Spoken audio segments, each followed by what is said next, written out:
Now is Paul Hage with Jeff Hartz with the Landmark Society. Gentlemen, good morning. You made it in here. Good morning, Bill. How was the beer?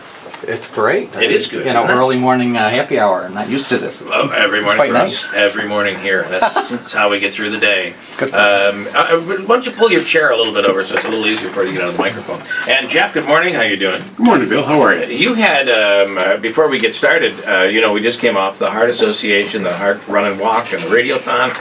You had your own little scare that took you down. I had a triple bypass back in September, 6 months ago last week. And they went in your wrist. They not just your wrist, but your whole forearm. They took the vein out of the wrist and used that to slice up and use for the bypass for 3 different locations. I wasn't feeling good. Okay, can I come back to that for a second? Sure. So, how do you transfer your blood on your wrist? The vein regenerates. It regenerates. Yes.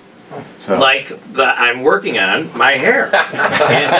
You've been working on that hair for as long as I've known. I have been. Let's be honest. Let's hope that Come on, vein, Paul. Be with me here on this. That's right. let's hope that vein regenerates a little bit quicker. Otherwise, he might have to go back to the hospital. Yeah. All right. So that is unbelievable. Isn't the medical advances that we face unbelievable? Yeah, like I said, I walked in. I wasn't feeling good, so I went into St. EZR. Just not feeling well. Just not feeling well, and had some pressure in my chest. I knew it wasn't a heart attack. You look like a healthy guy. You're not. You're not overweight. You're not. But Dad had a history of heart attacks over the years. So I figured I'd go in, have it checked out, make sure it's not a family history thing. Yeah, yeah. They did the stress test, which I didn't study for, so I failed miserably. And they found, after a heart catheterization, they found 6 blockages. The smallest was 40%. The biggest was 99. So there was no wiggle room there. I was going under the knife. And they went into your wrist, took out a vein, and rebuilt you. Yep, they took a vein out of the arm and a vein out of the left leg. Wow. And used that to patch up the heart. So the regeneration probably took some time. Yes. So that's why you were down and out for a few Exactly. months. That's why actually, when I was down and out, I was looking for something to do. So I had reached out to my friends Karen and Paul at the Landmark Society and said, hey, I can direct a play, because that's just sitting, pointing, and telling other people what to do. Awesome. That's pretty much your job. That's all I do around here. Thank you. That's all I do. Paul Hage, good morning. How are you? Phil, I'm doing great, thanks. So this is a great fundraiser. It is. Yep. I'm assuming, and murder mystery, right? Murder mystery on Saturday at Valentino. So far the pre-sales have been outstanding, and Jeff has done a wonderful job with this cast of bringing them forward. They've done a lot with practicing, and it's going to be very impressive. This is including dinner at Valentino's, and it's going to start at 6 o'clock. And it's open to the public. Hopefully we'll have extra ticket sales available for that. Nice. Come along and enjoy it. Spoiler alert here, Elijah is actually the murderer, is that right? Oh, of course, yeah. Everyone's the murderer. Is there an Elijah in no, the... there's not. There always seems to be an Elijah somewhere in one of these murder mysteries. So how do people get tickets and all of that?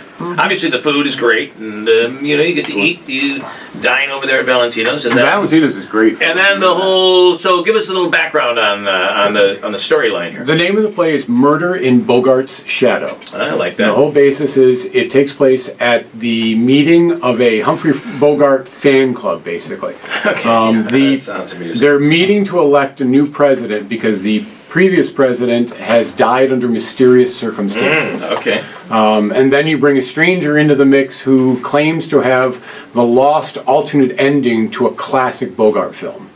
So, and that what precipitates the murder. It's an audience participation during the play. Clues will be left out at tables, and you, if you're at your table there, may be selected to present the clue to the investigators to progress the play along. You'll be a part of the whole thing. Absolutely. We encourage people to dress in 40s style clothes as their favorite Bogart characters.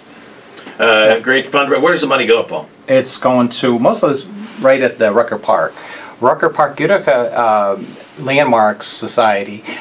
We started about 40 years ago, just to get a little background of where we came from.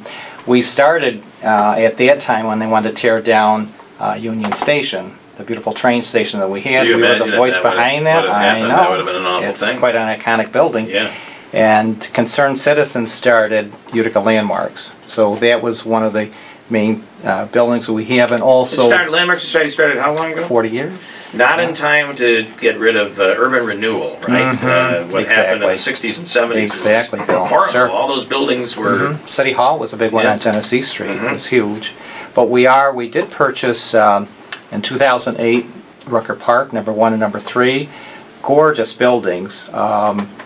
And a lot of this money that we're receiving is going to go towards the number 1, which is the old Dowling Estate. It's on the corner of Howard and Rucker. The veranda, we're tearing that down, rebuilding, replicating that. We've got an outstanding preservation architect working with us. And also number 3, which is probably one of the most historic buildings in all of Oneida County. We're going to retrofit and do work on the kitchen of that and have it for future public meetings, private meetings, wedding receptions. It's just it's a beautiful venue.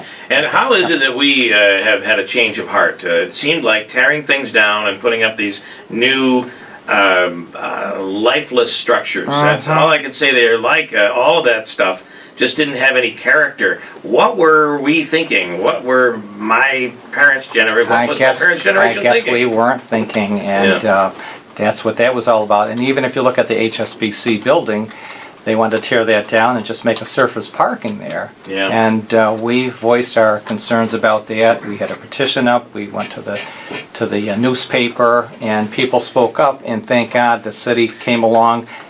Pasadena came forward, and now instead of being torn down, surface parking where they might have 10 or 15 parking spaces, it's going to be loft apartments. There's a radio station going on downstairs, and there's going to be a rooftop surface restaurant. Parking. Yeah.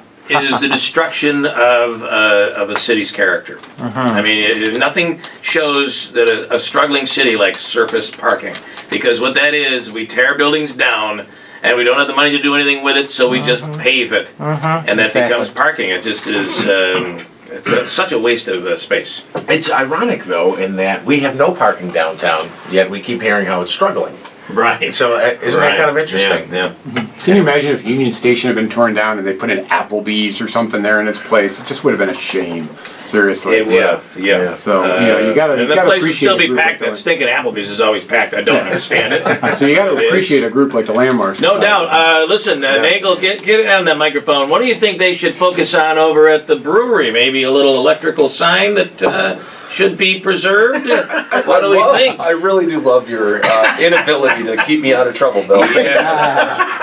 Let's just stir the pot some more. Yeah, let's stir it. Varick Street would look very nice lit by a certain electric sign, wouldn't it? It would, wouldn't it? I just think that might be something perfect for you guys at the Landmark Society. That's the brewery is one of our ornaments, our annual ornaments that we have. It's gorgeous.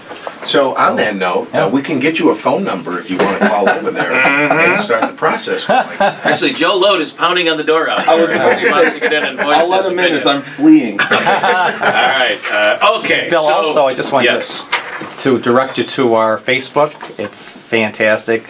Like us on Facebook or go to Utica, landmarks.org. We have a lot of items on there. We have a calendar of things coming up, membership. And I just thought of a motto today. So many times you see construction companies have signs out that said no job is too small or too large. I thought that might be a good one for donations.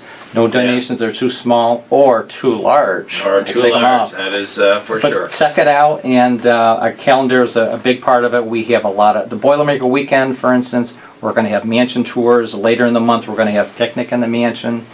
That's July 25th. We have fall bus trip. We go to many places on that. We've been to Rochester, Cooperstown, the Stockade and Schenectady, Saratoga, the wine country, and the like. So listen, I want to focus on the future, focus on moving forward, not on the buildings that you weren't able to protect over the years. One of them, I'll just throw out one, is that Saturday Globe.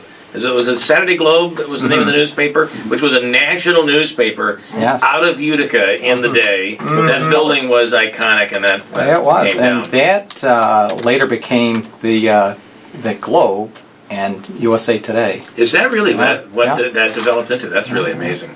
And tickets for the show. By the way, I own the website. I bought the website several years ago. Oh, wow. Yeah. I've done nothing with it. Tickets for the show. The show is this Saturday Typical at of me. 6 at Valentino's. Saturday at 6 o'clock at Valentino's. Tickets are $35. You can try to get them at the door, but we encourage everybody to go and get them on PayPal because we're selling out fast. Nice. UticaLandmarks.org is where you can also get them. Cool. And how much are tickets? $35. Includes the dinner and the show, which is a great deal for around here. Paul Hage, Jeff Hartz, gentlemen, thank you. Hey, thank you Good very luck much, out Bill. there. Have a great